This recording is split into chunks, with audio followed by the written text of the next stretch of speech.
des hommes étaient grandes sur la terre et que toutes les pensées du cœur de l'homme,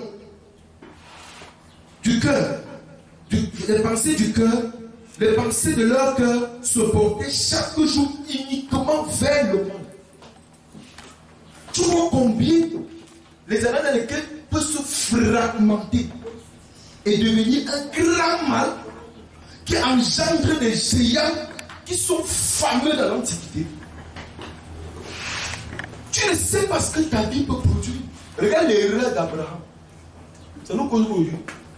Les guerres en Iran, les guerres au monde, ne dit pas. Les djihadistes, tout ça, c'est né d'Abraham. Tu fais les mêmes erreurs qu'Abraham. Tu es content sur la terre d'avoir cette race sur la terre. Mais c'est que je ne vois pas. Ces races-là sont joliment belles. Alléluia. Elles sont des beautés que toutes les femmes africaines se décapent pour être comme elles. Alléluia. Et c'est ça qui a trompé les fils de Dieu. Et ça qui a trompé Abraham. Amen. Il est parti d'un Égyptien. Regarde, ça court au monde aujourd'hui. Prends conscience, Abraham était un enfant de Dieu comme toi. Était un fils de Dieu comme toi. Tu ne sais pas que le statut que tu as en Dieu, ce que tu enfantes, peut devenir très puissamment utilisé par le monde des ténèbres. C'est pourquoi Satan ne cherche pas les enfants de Dieu, il cherche les enfants de Dieu. Mais il y a une dimension surnaturelle en eux. Que ce qui sort d'eux, la Bible déclare que les enfants qui sortent de nous, n'est-ce pas, sont comme des flèches, n'est-ce pas, propulsés pour détruire les œuvres des ténèbres. Donc si tu te défies de l'alliance, parce que ce que Dieu dit est une alliance qui marche pour toi et pour moi. Alléluia. Que tes entrailles fassent naître des hommes flèches. Fais naître des héros. Fais naître des hommes qui sont des flèches dans le monde. Donc si tu fais l'erreur de sortir l'alliance de Dieu, ce qui sortira de toi est une flèche qui viendra détruire le royaume de Dieu.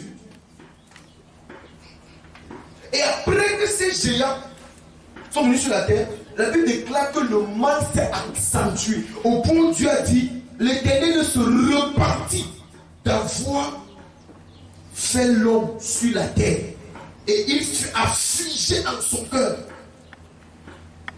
Pourquoi? Parce que la semence qui était sortie dans l'union corrompue des enfants de Dieu avait produit une race qui était ancrée dans le mal. Et qui a affligé le cœur de Dieu. Est-ce que tu vois à quel point ton inconscience de la compréhension de l'alliance que Dieu t'a donnée, ton laxisme, ou alors notre laxisme, des compréhensions, des paroles d'alliance que Dieu nous a données, des paroles que Dieu nous a données, avec lesquelles il a fait alliance avec nous. Notre laxisme a travaillé dans ces choses, afflige le cœur de Dieu.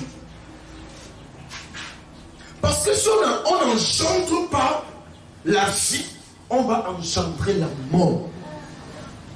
Nous sommes des êtres qui se reproduisent.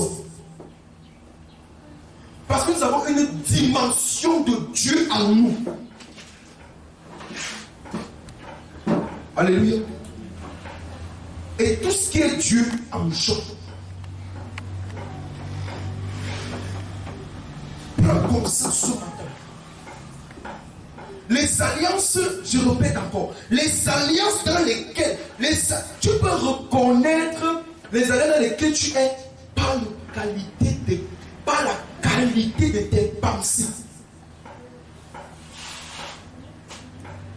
par la qualité de tes motivations.